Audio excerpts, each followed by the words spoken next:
on a car, you go 10 on a car. But I went deep on the numbers today, and the numbers did not make any sense. And I was actually. I was doing like bananas in Vietnam. You did Cramerica. Well, I just said, it's one of these things where if I'm doing 100 billion and you're letting me do 10 billion and I'm letting you do 100 billion, there was a way to be able to make it work. But the numbers that they did, and they had this ridiculous.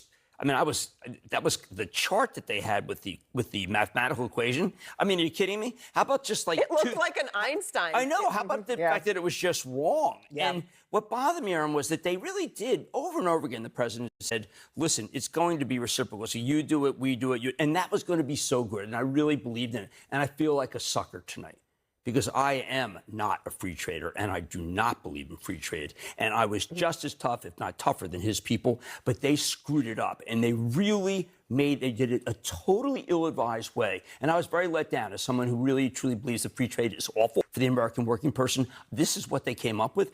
Geez, come on, have some gumption, have some math.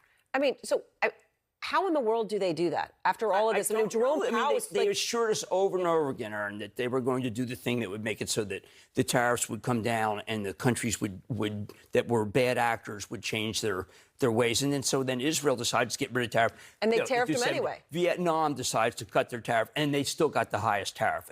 It was such a shame because they missed the opportunity, and now they have to pay the price.